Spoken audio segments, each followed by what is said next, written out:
అరే మిత్రమా, ఇలాంటి గుండెలు జల్లుమనే క్రైమ్ వీడియోలు మీ కళ్లలో థ్రిల్లర్ సినిమాలా కనిపించాలంటే మన ఈ ఛానల్ని సబ్స్క్రైబ్ చేసి బెల్ ఐకాన్ని గట్టిగా కొట్టే. ఇక మిమ్మల్ని బాధపెట్టం. భర్తకు లేఖ రాసి కొడుకుతో కలిసి భార్య ఆత్మహత్య, కుమారుడి మానసిక అనారోగ్యమే కారణమని లేఖలో వెల్లడి. నోయిడాలో విషాద సంఘటన. నోయిడా మానసిక అనారోగ్యంతో బాధపడుతున్న 11 ఏళ్ల కొడుకుతో కలిసి ఓ తల్లి అపార్ట్మెంట్లోని 13వ ఫ్లోర్ నుంచి దూకి ఆత్మహత్య చేసుకుంది. తమ చావుకు ఎవరూ కారణం కాదని సూసైడ్ లెటర్ రాసిపెట్టిందని పోలీసులు తెలిపారు. ఈ ఘటన నోయిడాలోని ఏ సొసైటీలో శనివారం ఉదయం చోటు చేసుకుంది.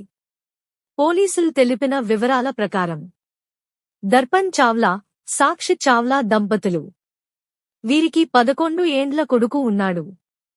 బాబు మానసిక వైకల్యంతో బాధపడుతున్నాడు. దీంతో తరచూ డాక్టర్లకు చూపించేవాళ్లు, గురుద్వారాలకు వెళ్లి ప్రార్థనలు చేసేవాళ్లు.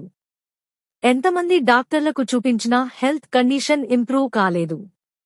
దీంతో సాక్షి చావ్లా తన కొడుకు గురించి పక్కింటి వాళ్లకు చెబుతూ బాధపడుతూ ఉండేది. బతకడం చాలా కష్టంగా మారిందని చెప్పేది. చార్టెడ్ అకౌంటెంట్గా పనిచేస్తున్న దర్పణ్ కొడుకుకు మందులు వేయాలని భార్య సాక్షికి చెప్పి బయటికెళ్లాడు. తర్వాత సాక్షి తన 11 ఏండ్ల కొడుకుతో బాల్కనీ నుంచి కిందికి దూకింది. ఇద్దరూ స్పాట్లోనే చనిపోయారు. అపార్ట్మెంట్ వాసులు సమాచారం అందించడంతో పోలీసులు అక్కడికి చేరుకుని డెడ్ బాడీలను పోస్ట్ మార్టం కోసం హాస్పిటల్కు పంపించారు.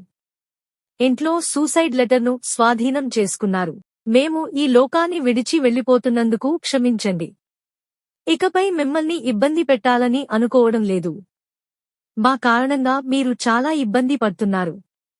అందుకే వెళ్లిపోతున్నాం. మా చావుకు ఎవరూ కారణం కాదు అని భర్త దర్పణ్ చావ్లాను ఉద్దేశిస్తూ సూసైడ్ లెటర్ దొరికింది. కొడుకు ఆరోగ్యం బాగాలేకపోవడంతో సాక్షి చావ్లా తీవ్ర మానసిక ఒత్తిడికి గురయ్యేదని, అందుకే ఆత్మహత్య చేసుకున్నదని పోలీసులు తెలిపారు. జాగ్రత్తలు మరియు సలహాలు.